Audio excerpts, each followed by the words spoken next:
Kamusta po kayo? Kahapon po, kasama po ako sa Delpan Sports Complex at dumating po ang presidente para para po magpasalamat sa ilan sa mga taga-Tondo na sumuporta sa kanya. Nagkainan, gano'n, masaya, masaya. Anyway, nakikita naman natin hataw na ang presidente at ang kanyang mahuhusay ng mga miyembro ng kabinete para matupad ang mga pangako sa atin na hiniling natin, di ba? Okay, pero ito yung deal. Hindi naman pwede tayong manood lang. Na hindi naman yan genie, hindi naman yan na para bang meron kang wishes pagkatapos mangyayari dahil yun ang hula sa iyo. Hindi po ganoon yun. Kailangan tayo ay tumulong at ito rin ang hinihingi ng ating presidente. Umpisa natin sa Endo, napakagandang regalo sa atin. Ba? Wala ng Endo. Pero kailangan naman maging mahusay na empleyado tayo.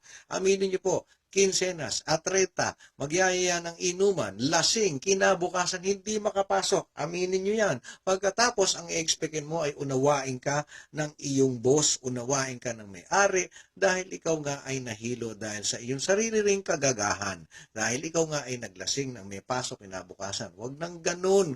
Gusto nyo na maging desente tayo, kagalang-galang, iyon ang contribution mo. Hindi ba?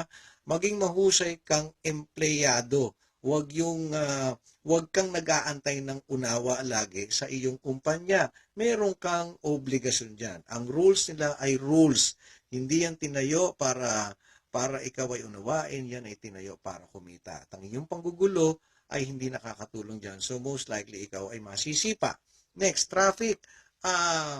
Hindi ko rin maintindihan kung ano ba nahihita nyo sa kakalipat-lipat ng lane. Tulungan po natin ang mahusay nating DOTC secretaries na si Art Tugade. Napakaganda po ng basta, ang galing ng buhay niya. Minsan pagkwentuhan natin. Okay, ito yung mga maliliit na bagay na kaya natin contribute para naman mas madali-dali masolve yung ilan sa mga matitinding problema tulad ng traffic. Yung mga makukulit na lipat ng lane, nagkokos po kayo ng pagbagal ng daloy ng traffic o kahit saan. Kung siksikan naman, saka pa ba naman makakarating kung o-overtaken mo yung katabi mo? Diba? Yung mga nagka-counterflow, na pakiramdam nila na lagi ba meron silang na parang kang entitled na ikaw ay mauna ahead dun sa lahat ng mga nakapila. Mahiya-hiya ka naman sa balat mo. Mabuti pa, pag ginawa mo yan, dumiretso ka na sa traffic enforcer at magpahuli ka na, lintik ka. Ha? Okay, next. Yung mga lagi na lang umuungoy-ungoy dahil ang hirap ng buhay, pagkatapos dudugtungan nito na meron siyang 11 anak, 12 anak, 8 anak, pagkatapos aatu-atungal ang hirap ng buhay. Simple lang yan eh. Doon sa mga meron ng anak, wala tayong magagawa. Doon sa mga gagawa pa lang, medyo magtigil puto ka naman muna kayo. Di ba? Hindi lang yan usapin sa MNLF, MILF at kung NPA, NDF, lahat kasama po tayo dyan. Magtigil putukan muna kayo. Hindi ba? Kasi ganun talaga resulta nung huwag mong sabihin, hindi ko po alam ang nangyari. Ganun na lang eh. Ano yan? Di ba? Saan ba nakakabit yan? Sa'yo nakakabit yan eh. Alam nga namang kumilos mag-isa yan. Na parang ikaw nagugulat ka lang kung saan sumusok-sok yan at nagpapaputok. Hindi ganun yun. Wag ho tayong gago, wag ho tayong tanga.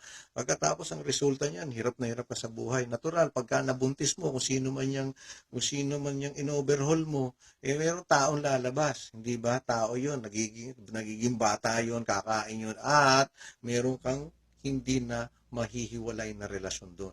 Katumbas nun, isipan nyo, katumbas nun pera. Kaya wag ho tayong tatanga-tanga. Nasasabi mo, ang hirap ng buhay kasi ang dami mong anak. Ikaw gumawa niyan. Hindi kumilos yung asawa mo. Yun lang ang nag-isip. Ano yun? Ano kaya yun? Okay? Pag-isipan nyo po yan.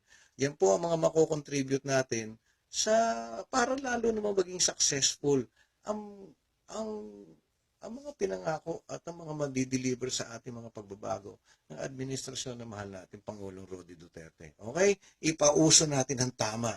At yung mga hugot-hugot nyo, tantanan nyo na nga yan. Basta kumilos na lang kayo, alam nyo naman kung ano tama at mali ha? Ang mga napapanood nyo sa TV, entertainment yan. Hindi yan guide para sa buhay. Okay? Pauso natin ang tama. Reminder dahil gumaganda na yung takbo ng buhay natin, di ba? Okay? Sige.